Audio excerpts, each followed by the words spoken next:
We are back with another video. Before we get into the video, like, comment, and subscribe to the channel. And looky, what do we have here?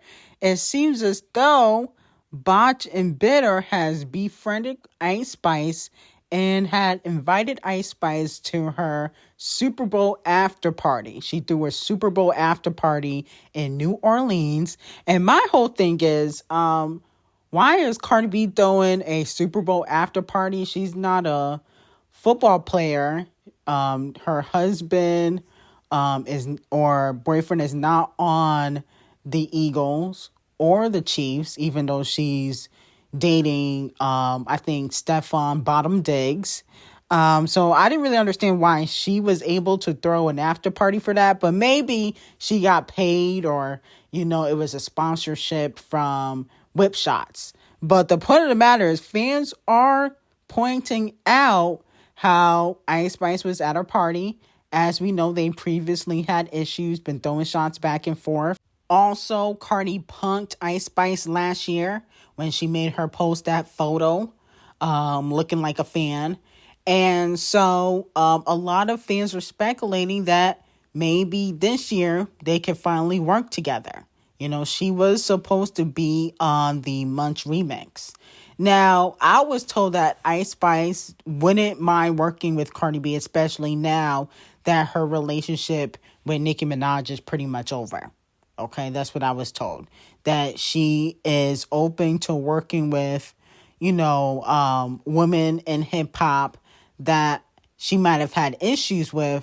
But because she doesn't have a relationship with Nicki Minaj, she doesn't feel like she needs to be loyal to Nicki. So with that being said, she's okay with working with other female rappers and artists. So let me know how y'all feel about that. I think if Icespxce do a record with Cardi B, her career would be officially over. Because I feel like there are some barbs that still support Icespxce. And then it's going to look fake. You were dissing her in records. Didn't you say you was taking her place in BB Belt and how she was changing her face? That was you throwing shade. Did a ghostwriter write that, or was that you? I feel like if you throw heavy shade at somebody, you shouldn't kiss ass just because you fell out with Nicki Minaj. But that's what these female rappers do. That's why I don't think that they're like friends like that. I think that a lot of times these female rappers, they have one common denominator, and is how they feel about Nicki Minaj. That ultimately determines their relationship with each other, which is corny. Now, moving on from that, it has been reported that SZA has hit the unfollow for Doja Cat. Allegedly, Doja Cat has returned a favor, but basically, they no longer follow each other on social media. They used to follow each other. A lot of fans are wondering what's going on. Well, didn't Doja Cat ruin the Kill Bill remix? If y'all remember, SZA put out the SOS album, and she said how she was struggling to get collaborations because I think a lot of artists thought it was going to flop. She was supposed to do a collaboration with The Weeknd. Doja Cat was supposed to be on T-shirt. And even SZA announced that Doja Cat was supposed to be on T-shirt and she wasn't on the song. A festival, you tease that maybe Doja Cat will be on shirt. Yeah. Working together. Is this still happening? Yeah, I don't know. She had surgery. She had to have that emergency vocal cord surgery, and she wasn't ready in the time that we needed to get the song done. Right. But there was a crossfire between, I think, her management and my management, and they had told us that it was done, but it wasn't actually done. It's a lot of confusion, but I don't know. I hope for the best, and I'm still a major fan of her and her artistry, and I think she's so incredible. And I would love to get her on the deluxe. I'd love to to get a few people on the deluxe, but hopefully we'll see. When them verses come in, they come in, child. They do. Interesting. So Doja Cat couldn't do the song because she was getting vocal surgery, which was interesting considering that she was still vaping after she got the surgery. She got caught at the Met vaping and almost got kicked out by Anna Wintour. So I definitely don't believe that story. And then she was never on the deluxe. The deluxe came out 3 years later. The deluxe came out last year. and she wasn't on the deluxe. Very interesting. So for what I've been hearing, SZA, the lying Scorpio, thinks that Doja Cat, the lying Libra, has been playing her. So the liars are not in a great spot right now, because SZA feels as though that, she gave Doja Cat, her hit, Kiss Me More. Then she put out this trash remix, the Kill Bill remix, which was completely trash. Doja Cat's verse was terrible. And ever since then, it seems as though, from what I've been hearing, SZA has been having issues getting Doja Cat on record. Okay? I'm starting to think that, Doja Cat don't like collaborating with black women. I know she collaborated with Ray and Lisa, though. Ray and Lisa not black, though. Is Ray black? I don't think so. So I've noticed that. And she also turned out Nicki Minaj, saying that she was in her demonic era. So that's also interesting. Wow. Now, fans are also talking about SZA's nose job. Okay, they noticed it at the Scammies. They noticed it in her recent performance at the Super Bowl. They also noticed it when she did her own interview at Apple Music, saying that she got a new nose. Let me know how y'all feel about that. I think SZA need to stop touching her face. Okay, she might start looking unrecognizable like Cardi B. She need to stop touching her face. I didn't really think there was anything wrong with SZA's face before, but I know she has gotten some fillers and stuff done. But I didn't think there was anything really wrong with SZA physically before. Okay, I just thought she needed a better stylist. She still do need a better stylist. And, maybe she probably should have gotten some veneers like Cardi B. But other than that, I thought, her face before was kind of fine. I didn't think it was anything serious that needed to be done. But, she got to adjust to what the industry standards are. Okay, so if she got to get a nose job, she got to get a nose job. She already got the BBL, so she might as well. But hopefully she don't do no more work, because I don't want to see her out here looking crazy and getting dragged. So SZA, leave your face alone, please. Now, moving on from that, Scratch Off Sugar Honey Piss Tea re-enters this week PÄY0LÄ0W's 200 chart. Oh my goodness. And she's #1 on radio. The PÄY0LÄ is finally working. Is Scratch Off getting the Doja Cat PÄY0LÄ package? Okay? I don't feel like it still works for her, though, because you still don't got no hits. What's the hit on Sugar Honey Piss Tea?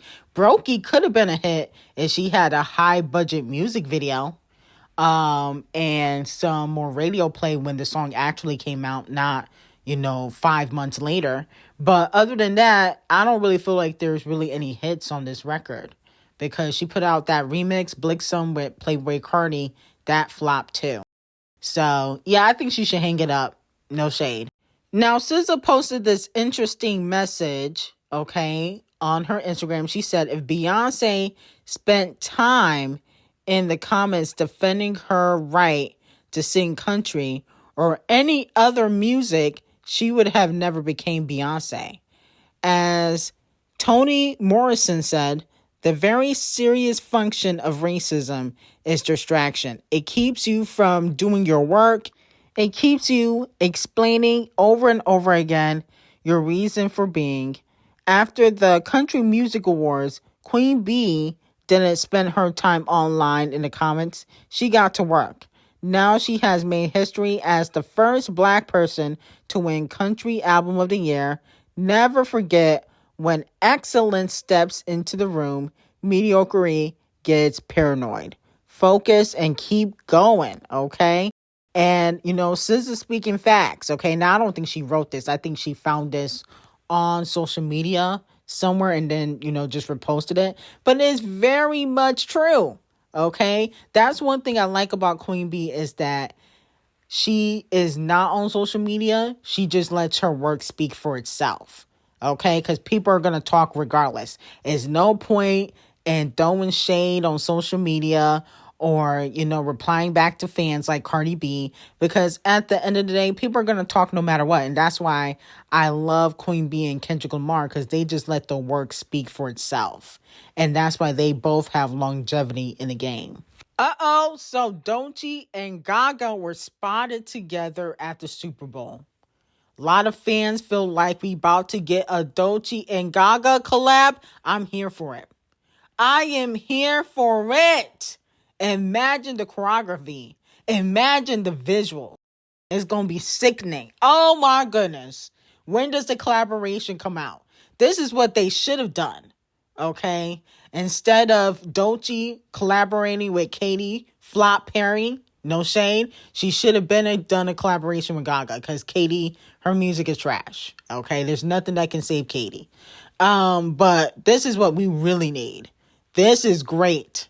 I can see this happening. Let me know how y'all feel about it. I think that this would go top 10 or number 1 on the Hot 100. This is an easy number 1 for Gaga and D0JA with the right marketing.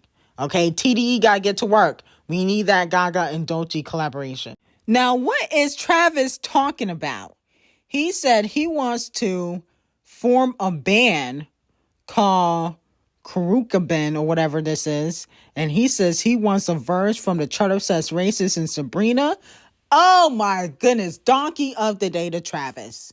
You just want an easy number 1. Didn't you try to block Sabrina from going number 1 when her album dropped? Okay. I remember that. You used all the payola and you still couldn't go number 1. I remember that. I don't think Sabrina should give you anything. And you don't fit inside of the Chart Obsessed Racist image or how she wants to be perceived. You too ghetto and ratchet. Okay, now she's worked with Kung Fu Kenny and Future. Okay, but that was many years ago. And Kendrick Lamar, he has class. Okay, something that Travis don't really have. He don't have much class, in my opinion. I think Kendrick Lamar is very tasteful. I don't think Future is tasteful, but I remember the Chart Obsessed Racist, when she put out Shake It Off, she wanted to be in her black era, like Purdue Chicken. I think that's when she did that Future collaboration. But Kendrick Lamar, he's very tasteful. He's never doing too much. He can rap without talking about sex or saying any vulgar language. Travis Scott, not so much. I don't think you're going to get a Chart Obsessed Racist collaboration, but I can see you possibly getting a Sabrina Carpenter collaboration. But if you do, you need to publicly apologize to Sabrina for trying to block her from going number 1. I remember you did that. Okay, so you need to publicly apologize. Why did you do that when you was putting out like a 10-year-old mixtape? Why would you try to block her from going number 1 when that mixtape was old? Okay, that was messed up. Now, moving on from that, SZA's SOS is now just 5 weeks away from becoming the longest running top 10 album by a Black artist in PÄY0LÄ 200 history. The record is held by Michael Jackson. Wow, that's crazy. And Kung Fu Kenny's Not Like Us returns to number 1 on the US iTunes following the Super Bowl halftime show. First time since the first week of release in early May. And also, Kung Fu Kenny's GNX has returned to the number 1 spot on the US iTunes leading up to his Super Bowl performance. Okay, so this was before the Super Bowl and allegedly is still at number 1.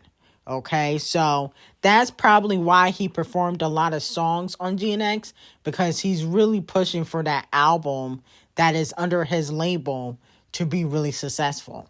Okay, so this was a chess move. I still think we should have gotten Swimming Pools and what was the other song? Bitch Don't Kill My Vibe. I feel like those were songs that he definitely should have performed. Even though I do love GNX, those are classic records. And then also I felt like Loyalty should have been in there some way, shape, or form. Or Freedom. But that's not really his song. That's Queen Bee's song. So I guess Champagne Thickums is in fact responding to Kung Fu Kenny's shade at the Super Bowl. He changed one of his lyrics while performing in Melbourne. He said, "Beef is live, spoiler alert, I never died."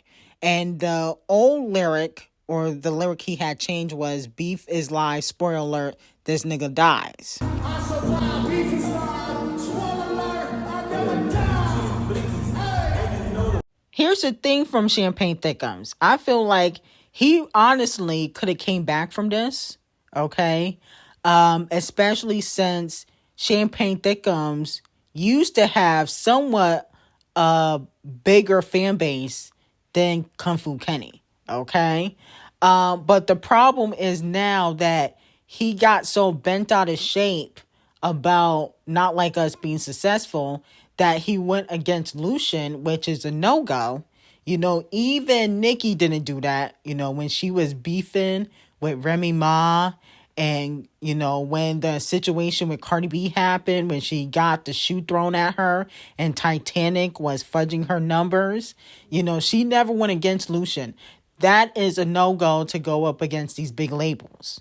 And so I feel like his career is still never going to be what it used to be, because of this lawsuit that he has with Universal. If he had never done the lawsuit, and if he just went on hiatus and came back with a fire hit record, a rap record, not this pop reggae music that he's trying to do with Party Next Door, but if he had came back with a fire rap record, okay, I honestly think he probably could have came back and nobody really would have cared about Not Like Us. But when you go up against these big corporations, you put a target on your back. And that's exactly what he did. And I guess he thinks that he is going to survive this target. He might want to read up on how Michael Jackson and Prince died, because you won't. Okay, I think he needs to do his research. Clearly he has not.